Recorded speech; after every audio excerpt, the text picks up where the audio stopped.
जिस दिन हम अपने बच्चों को धर्म का संस्कार, ध्यान का संस्कार, यम नियम आसन प्राणायाम प्रत्याहार धारणा ध्यान समाधि का संस्कार देने लग जाएंगे, याद रहे उस दिन आपके बच्चे पांडव अर्जुन की तरह शूरवीर निकलेंगे, श्री रामचंद्र की तरह शूरवीर निकलेंगे, धर्मात्मा निकलेंगे, पापात्मा नहीं निकलेंगे। अल्पायु में, कम आयु में अभी मन प्रदूषित रहित होता है, ऐसे में उसे अच्छे संस्कार दिए जाएं। मैं एक चीज कहूंगी, और कुछ नहीं तो बच्चे को सिर्फ 10 मिनट चुपचाप बैठना सिखा दो, नहीं तो उसको 10 मिनट ओमकार की ध्वनि करना, पिता माता दादा नाना जो भी हैं, काका काकी वो भी बैठे साथ में, चलो बेटा let's play, let's this is a game, let's do it together. Om की ध्वनि लगाइए। स्टैनफोर्ड यूनिवर्सिटी अमेरिका कैलिफोर्निया में एक उन्होंने टेस्टिंग करी कि जब आप ओंकार की ध्वनि करते हैं तो उससे हमारे लंग्स में हमारी जो विंड पाइप है and all the way to alveoli, जहां पर गैस एक्सचेंज हो रहा है, वहां तक क्या फर्क पड़ता है। तो अल्ट्रासोनिक साउंड वेव्स के द्वारा and some other gadgets were use and it was found कि जब ओम की ध्वनि की जाती है तो कार्बन डाइऑक्साइड और ऑक्सीजन का जो गैस एक्सचेंज होता है ये ज़्यादा बेहतर तरीके से होता है, लंग्स पुष्ट होते हैं और ऐसे व्यक्ति को फेफड़ों के रोग नहीं हो सकते। हद हो गई। क्या आज हम अमेरिका में ये टेस्ट हो गया है, उसका ये रिजल्ट आया है, उसके बाद ऋषियों के दिए हुए प्रणव उपासना के इस मंत्र और सूत्र को समझेंगे। भारत में तो सब चीज़ें बेकार होती हैं, सब चीज़ें तो अच्छी वहीं होती हैं। लेट मी टेल यू, मैं हर साल अमेरिका जाती हूँ, हर साल जब भी जाती हूँ तो वहाँ कभी नासा के साइंटिस्ट मिलते हैं, कभी स्टैनफोर्ड और हार्वर्ड में जो काम कर रहे हैं वो मिलते हैं, न्यूरोलॉजिस्ट हैं उनके साथ चर्चा होती है, साइकोलॉजिस्ट है, लीडिंग साइकोलॉजिस्ट है उनसे चर्चा होती है। और वो मालूम क्या कहते हैं, कहते जहाँ हमारी दवाएं फेल हो जाती हैं वहाँ आजकल हम अपने रोगियों को जो डिप्रेशन एंजाइटी के शिकार हैं या एडीडी है या कोई मेंटल डिसऑर्डर है, तो हम उनको योग निद्रा करने के लिए सुझाव दे रहे हैं। बोले टेक्निकली एंड मेडिकली हम नहीं कर सकते, but once their time is done तो हम उनको कहते देखो दवाएं खा के कुछ हो नहीं रहा, अब ये करके देख लो तुम, and then they do it. और फिर ये पाया कि इसके करने से, योग निद्रा का अभ्यास करने से उन्होंने एक अतीव मन के तल पर शांति अनुभव करी, डीपेस्ट रिलैक्सेशन अनुभव करी। अभी IIT दिल्ली में मेरे एक शिष्य ने योग निद्रा के ऊपर रिसर्च करी है, उसके ऊपर बेस्ड उसका PhD थीसिस का सब्जेक्ट यही था, योग निद्रा। अभी उसका थीसिस सबमिट हुआ है और जहाँ उन्होंने भिन्न भिन्न, मेरे परिचित नहीं है, मेरे शिष्य नहीं है, मेरे श्रोता नहीं है, वो ऐसे लोगों का योग निद्रा का अभ्यास लेबोरेटरी में कराया और मॉनिटरिंग जो क्लिनिकल ट्रायल में होनी चाहिए वो सब उन्होंने मॉनिटरिंग करी, before and after and forms and medical history, वो सब कुछ लेने के बाद the end result of this research is this कि इसके करने से the brain goes into the alpha mode, तो अल्फा वेव्स अधिक बनती हैं, the brain is relaxed, breathing श्वसन क्रिया सहज शांत और गहरी होती है। फिर ये देखा कि ऐसे लोगों की निद्रा अच्छी हो जाती है। फिर ये देखा ऐसे लोगों को जो पल्पिटेशन होता है ना, दिल धड़कने लग जाता है बात बात पे, वो ठीक हुआ। फिर यह देखा गया कि इसके करने वालों का डाइजेशन, अब आप हैरान होंगे कि मन के तनाव का आपके पाचन से क्या रिश्ता, पर है। अगर आपका ब्रेन हाइपर एक्टिविटी में है, बहुत अधिक सोचता है, बहुत अधिक नेगेटिव सोचता है, तो आपकी शरीर में हाइड्रोक्लोरिक एसिड, पेप्सिन इत्यादि अधिक सिक्रीट होंगे, जिससे कहेंगे ना खट्टी डकार आना, पेट में दर्द होना, पेट का फूल जाना, कब्ज होना, भूख ना लगना, मचली आना, नौजिया होना, वॉमिटिंग हो जाना, चक्कर आना, नींद ना आना, इसका सारा संबंध पेट से होता है। और पेट से कहें या मन से कहें, तो संबंध एक्चुअली मन से है। तो ठीक हमने योग निद्रा में मन को किया और प्रभाव शरीर पर आ गया। मैं ऐसी क्लिनिकल ट्रायल रिसर्च के ऊपर आजकल बहुत जोर दे रही हूं। एक हमने पहले कराया था न्यू जर्सी में, वो न्यूरोलॉजिकल हॉस्पिटल था, वहाँ किया, बट समहाउ उसकी जो रूल्स होते हैं ना गवर्नमेंट के, उन रूल्स का पैरामीटर्स को हमने फॉलो नहीं किया था। तो मैंने अपने संतोष के लिए कि क्या होता है ये देखने के लिए किया।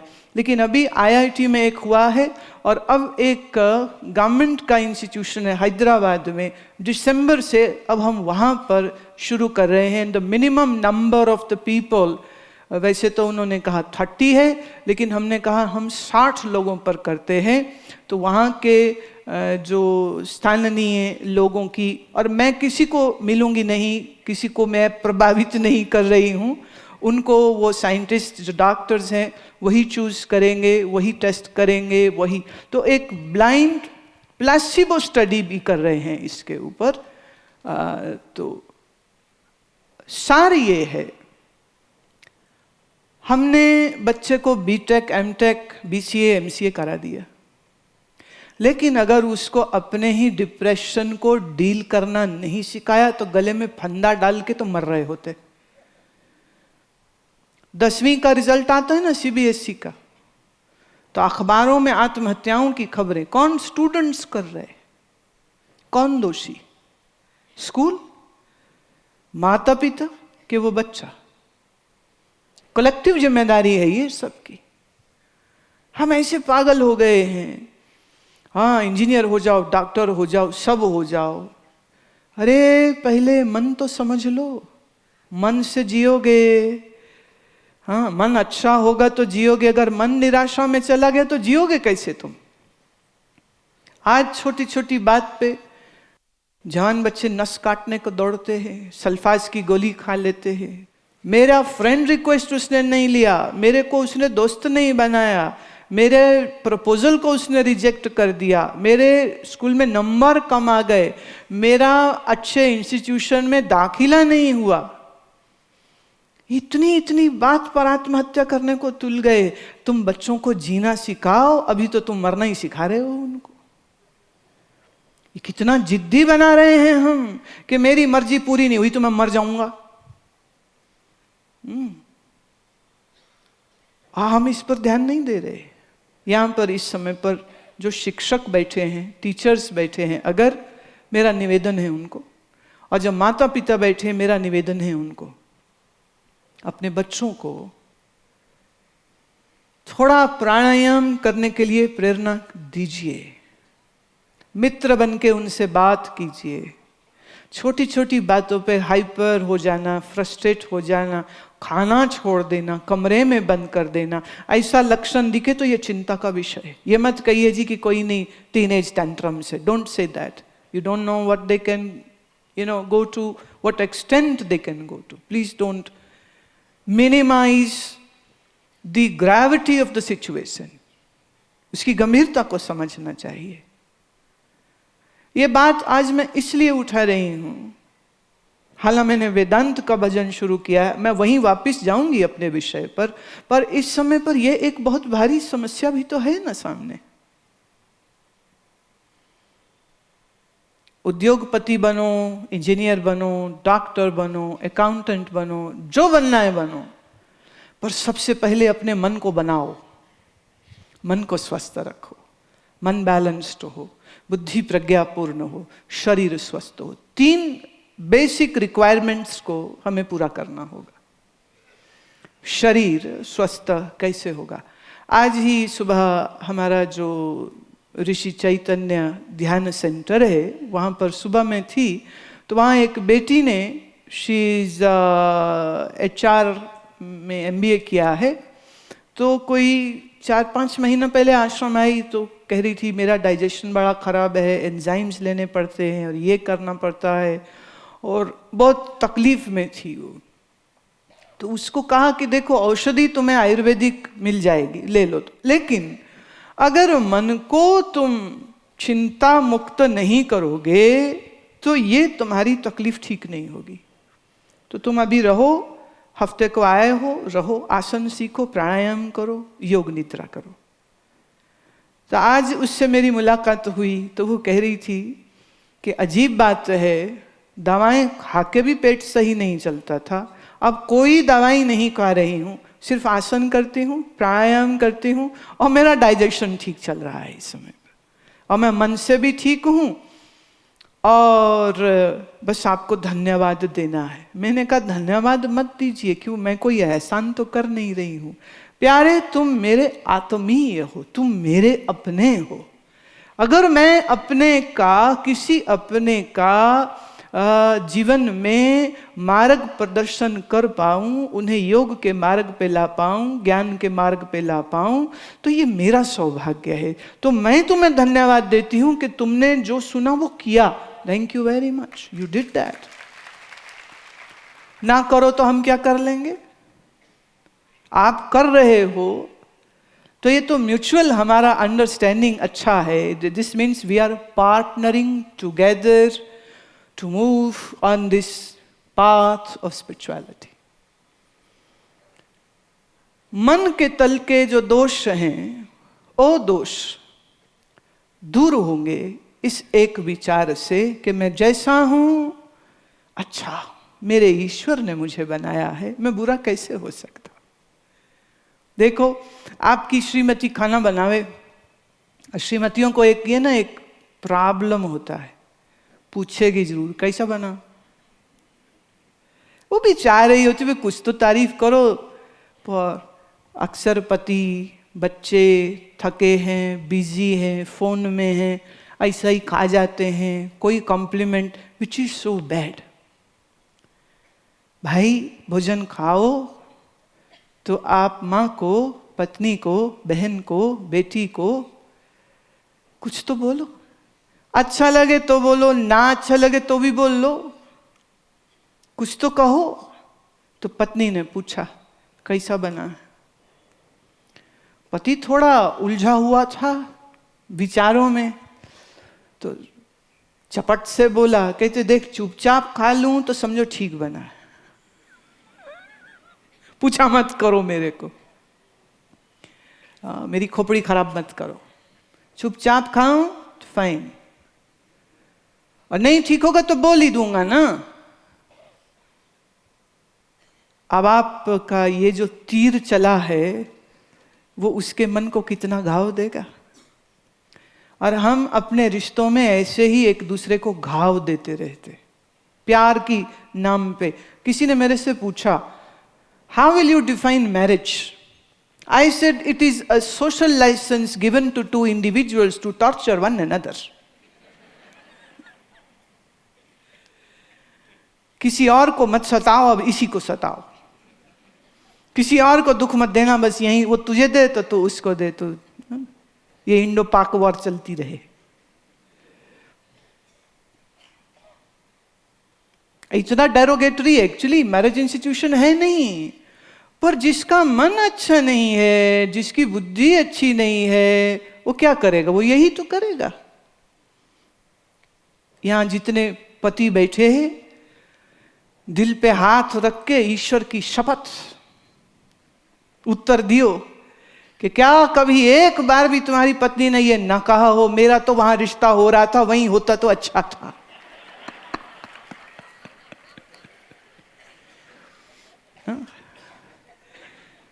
और ऐसे ही जितनी माताएं बैठी हैं, ये ईमानदारी से कहें कि मन में ये विचार ना आया था, अरे वो गुप्ता जी के लड़के पे शादी होती तो कार में घूम रही होती है, ये देखो ये जनावर से शादी हो गई मेरी।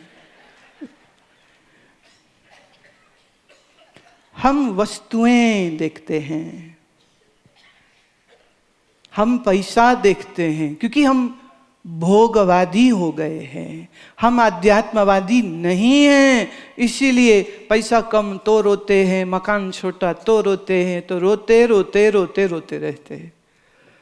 और फिर मंदिर में जाकर भी कहते भगवान भगवान, ये हमको लॉटरी क्यों नहीं लगाता तू? बोले जिनके पास पहले से माल है उन्हीं को और देते रहते हो, कुछ इधर भी दे दियो। कोई गणपति जी को, तो कोई रामचंद्र जी को, तो कोई कृष्ण जी को जाके ये प्रार्थना कर रहा होता है। और अजीब बात मुझे ये लगती है, रामचंद्र जी के पास जाओ तो सबसे पहले ना हनुमान जी से पाला पड़ता है, नहीं? हनुमान से बड़े कौन भक्त? हनुमान राम से क्या मांगते हैं? लॉटरी, छोकरी, मकान, दुकान, फैक्ट्री, प्रमोशन, क्या मांगते हैं हनुमान? क्या मांगते हैं? संसार की कोई वस्तु मांगते हैं क्या वो? पर हम ऐसे अंधे हैं, हनुमान का मूर्ति देख के भी नहीं समझते हैं और खड़े होके कह रहे होते हैं भगवान ये दे दो, भगवान वो दे दो, भगवान ये दे दो।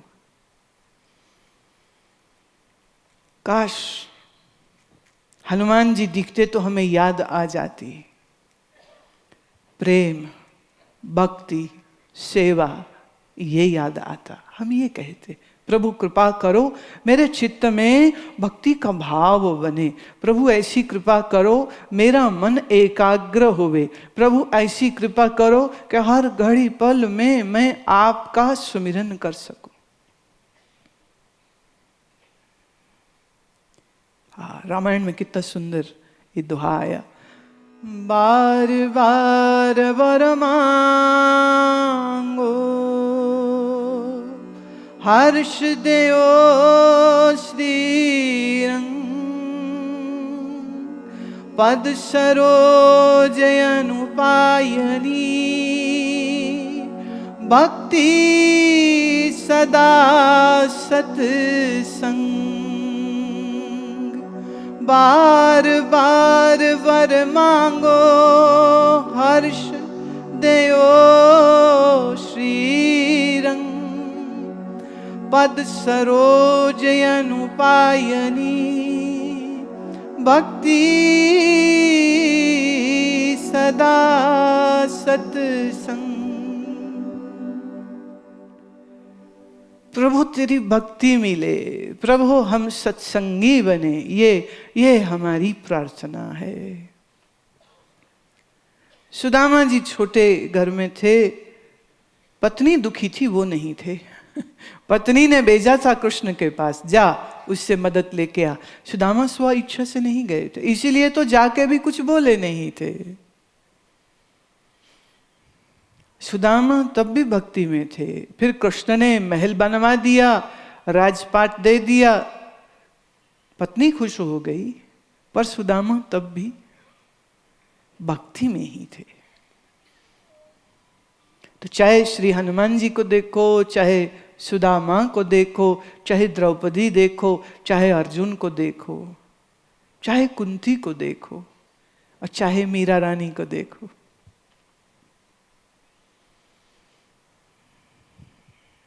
क्या मांगा उन्होंने? भक्ति सदा सत्संग। क्योंकि जब हम विचारवान होते हैं, जब हम सत्संगी होते हैं, तो हम काम, क्रोध, राग, द्वेष, शोक, मोह, ये सबसे पीछे निकल जाते हैं।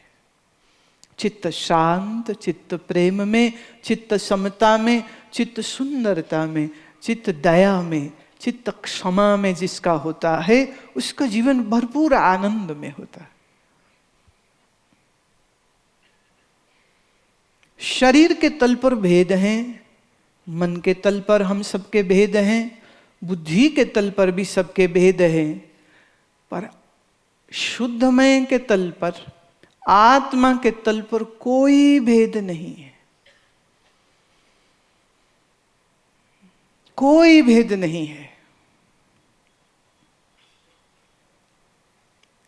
ये बड़ी प्रसिद्ध प्रार्थना है। ओंकार स्वरूपा सद्गुर समर्था अनाथा च नाथा तुझ नमो तुझ नमो तुझ नमो तुझ नमो। ओंकार स्वरूपा सद्गुर समर्था ओंकार स्वरूपा सद्गुर समर्था ओंकार स्वरूपा।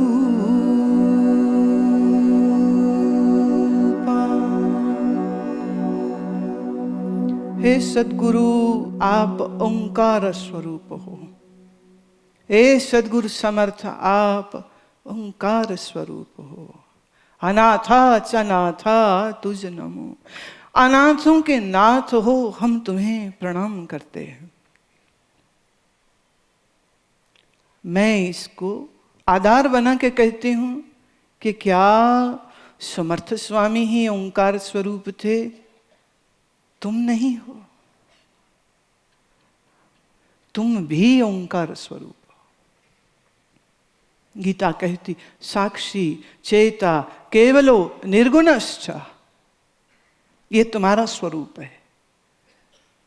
ओंकार स्वरूप तुम्हारा स्वरूप है। समर्थ स्वामी पहचान लिए।